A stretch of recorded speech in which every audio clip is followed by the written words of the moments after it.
La jefa de gobierno de la Ciudad de México, Claudia Sheinbaum, prevé que la capital del país va a continuar en semáforo rojo por esta epidemia de COVID hasta el próximo 15 de junio. ¿Qué significa esto? ¿Qué nos espera? ¿Cómo vamos a empezar a salir? ¿Cómo vamos a empezar esta normalidad? Doctora Claudia Sheinbaum, jefa de gobierno de la Ciudad de México, gracias por platicar con nosotros. Muy buenos días. ¿Qué tal? Muy buenos días. Gracias, doctora. Al Cuéntenos, contrario. ¿cómo va a estar funcionando? Nos dicen que depende de la capacidad de los hospitales, ¿así va a funcionar el semáforo en la Ciudad de México?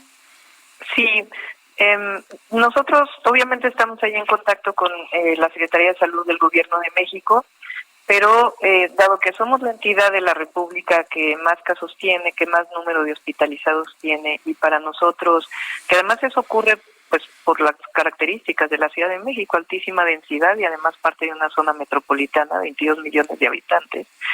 Entonces, en este contagio de este coronavirus y del COVID-19, de la enfermedad del COVID-19, lo que nos tenemos que fijar o lo que ha regido en todos los países del mundo es el tema de la capacidad hospitalaria. Hay un grupo de personas frente a esta enfermedad que son muy vulnerables y esas personas muy vulnerables pues tienen que llegar a hospitalización. La Ciudad de México ha crecido su capacidad hospitalaria en coordinación con todas las instituciones, cambiando hospitales que no eran COVID para atender exclusivamente a personas con COVID-19, pero pues esto tiene un límite. No puede construirse hospitales de la noche a la mañana y sobre todo el personal médico, que se requieren especialistas en atención. Entonces esto es lo que nos rige, de tal manera que pues la apertura escalonada, la nueva normalidad de manera gradual, pues lo que nos tiene que regir es que llevemos algunas semanas como una disminución en la ocupación hospitalaria, de tal manera que si vuelve a crecer, pues tengamos la oportunidad de atender a las personas que se enfermen gravemente. Doctora, ¿las pruebas son parte importante del regreso a esta nueva normalidad? Sí, digamos, hay varios tipos de pruebas y además pues tienen que aprobarlas la COFEPRIS, que es la entidad en México que aprueba este tipo, no solamente estas pruebas, sino los medicamentos y todo lo que tiene que ver con la salud, sino que también hay distintos tipos de pruebas. Hay pruebas que miden si eres positivo o negativo frente a la presencia de este virus, y hay pruebas que te dicen si ya tuviste el COVID-19, si hay anticuerpos para definir si ya tuviste esta enfermedad y a lo mejor no te diste cuenta porque eres asintomático. Estos dos tipos de pruebas, pues hay mucha diversidad, hay muchas que no sirven, entonces tiene que haber una aprobación. Pero en la apertura gradual, nosotros y en todos los países lo que se ha hecho es aumentar sobre todo las pruebas que son positivas y negativas, porque eso permite aislar a las personas que son positivas y que disminuya su contagio.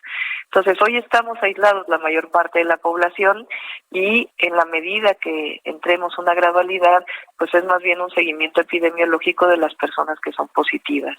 Y es para eso pues se requieren más pruebas, pero cuántas pruebas y todo ello lo estamos trabajando pues con un grupo de científicos y también en coordinación con el Gobierno de México.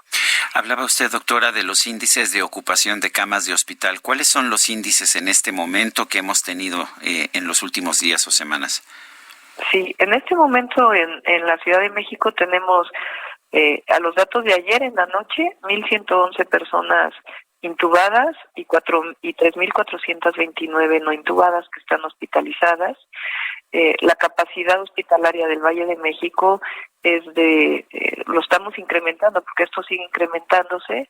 Hasta ahora estamos hablando del 80% de ocupación hospitalaria y en el caso de terapia intensiva del casi 70% de capacidad hospitalaria ocupada, pero el día de ayer, por ejemplo, se incorporaron 200 ventiladores más que llegaron a la ciudad, de tal manera que eso permite ampliar la capacidad de unidades de cuidado intensivo y su contraparte de hospitalización. Entonces se amplían más o menos en 400 camas adicionales. Y estamos pensando que si seguimos comportándonos como nos hemos comportado hasta ahora, de manera disciplinada, con sana distancia, guardándonos en casa en la medida de lo posible, si no tenemos una actividad esencial y si no tenemos que tener pues un ingreso cotidiano que es necesario para las familias. Si seguimos con esta disciplina que caracterizó a la ciudad en las últimas semanas, estamos esperando, de acuerdo al modelo epidemiológico, que pueda comenzar a disminuir a finales de este mes y principios del próximo mes. Doctora, todo el mundo está muy emocionado en que llegue el 1 de junio. Todo el mundo se imagina que ya va a poder salir. ¿Nos puede aclarar qué va a ocurrir el 1 de junio? ¿Qué se va a poder hacer? ¿Qué no se va a poder hacer? ¿En qué momento vamos a llegar? ¿Cómo vamos a llegar a este día? Sí, todos quisiéramos regresar a la normalidad. Eso es algo que está en las mentes de cada uno de nosotros.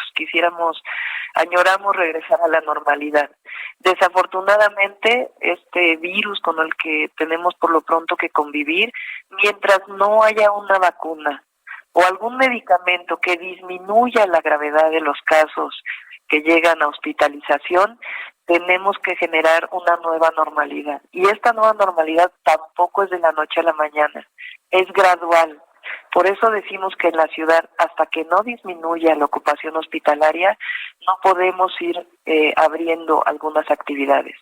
De todas maneras, el 1 de junio solo abre, y esto es muy importante que se sepa, pero además con protocolos específicos y la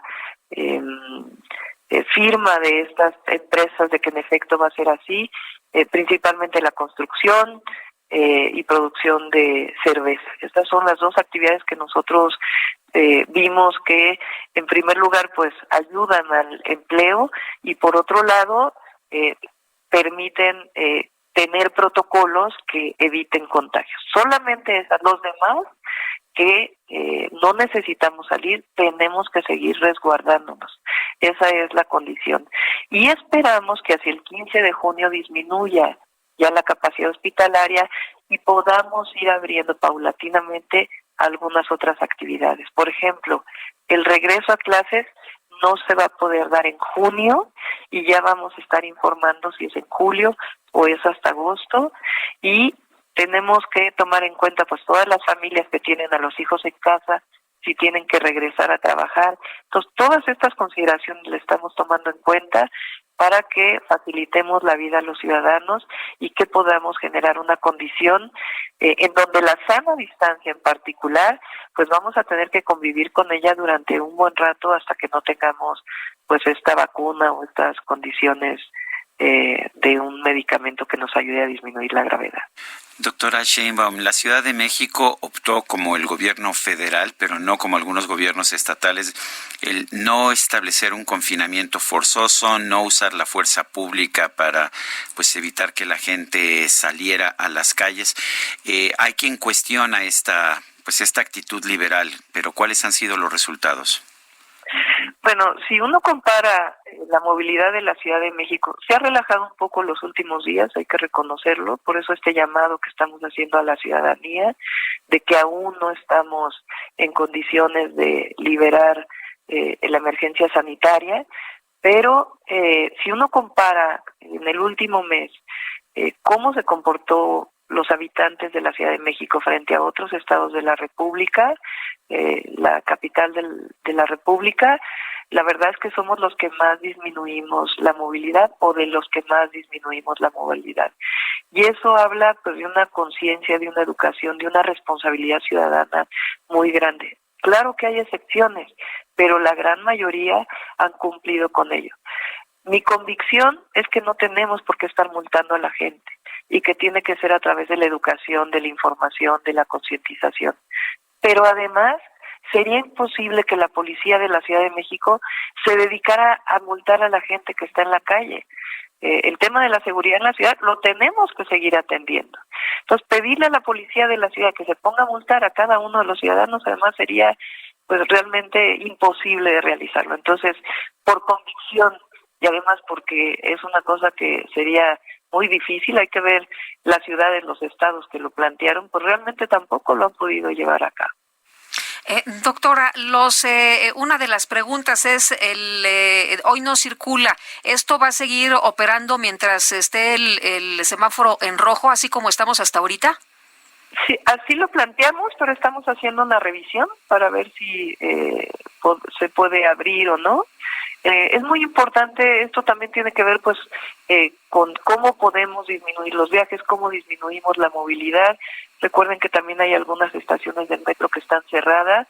Esto tiene el objetivo de que el metro se mueva más rápido y podamos, al aumentar la frecuencia, disminuir la congregación de personas, particularmente en las estaciones terminales, que es donde más número de personas hay al mismo tiempo. Entonces, todas estas medidas, pues quisiéramos levantarlas mañana, ¿verdad? Pero el problema es que si las levantamos, pues corremos el riesgo de que haya más contagios y de que no podamos ofrecer camas en los hospitales. Entonces, este balance que tenemos que hacer entre el bienestar de las familias, sus ingresos económicos, pero al mismo tiempo evitar que se saturen los hospitales, es un tema no solamente del gobierno de la Ciudad de México, de todos los gobiernos del mundo, en donde de manera diferente hemos estado optando por características distintas. Además, depende de los recursos, del tipo de población que tenemos. Entonces, esto no solamente es una responsabilidad del gobierno, yo lo he dicho todo el tiempo, nosotros tenemos que asumir nuestra responsabilidad en toda su magnitud, pero también la ciudadanía tiene que asumir su responsabilidad de manera consciente y educada de cuáles son las consecuencias que puede tener el que no nos comportemos como nos debemos de comportar. Entonces, hasta ahora ha salido muy bien la ciudad y confiamos en que va a seguir saliendo bien, pero necesitamos la cooperación de todos y de todas.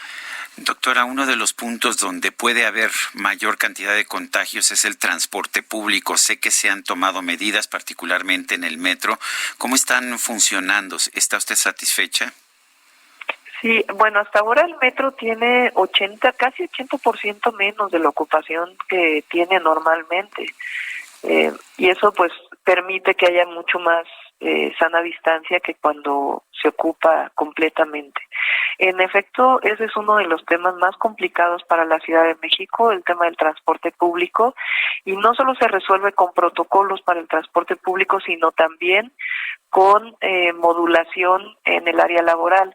Por eso estamos planteando horarios escalonados, que estamos trabajando con las cámaras empresariales, inclusive con los propios sindicatos, de tal manera que nos permitan disminuir las horas pico que normalmente existen, tanto en el transporte público como también en términos de la congestión vehicular que vivimos en la Ciudad de México, porque yo lo he dicho también, en este momento estamos concentrados en esto, pero como sociedad, como gobierno, también tiene que hacernos reflexionar sobre nuestra relación con la naturaleza, nuestro entorno urbano y cómo podemos hacia el futuro de la ciudad, pues que muchas de las cosas que estamos viviendo hoy también sirvan para la reflexión hacia un futuro.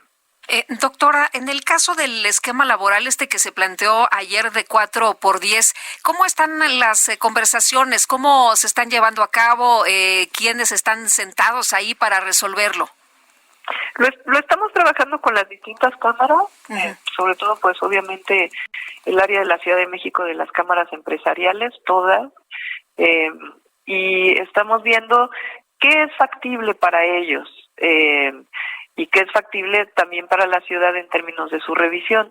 Si es más factible los horarios escalonados, si es factible esta idea de 4x10, en qué tipo de sectores, por ejemplo, en oficinas es mucho más factible que haya 10 días de trabajo en casa y 4 días de trabajo presencial, que en una fábrica, por ejemplo, donde es muy difícil parar la producción durante 10 días.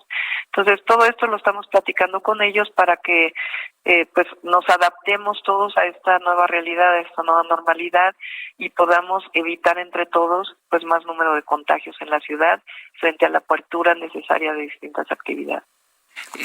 Doctora, hay mucha gente que dice que pues vamos a tener restricciones importantes por lo menos de aquí a septiembre. ¿Usted lo ve así?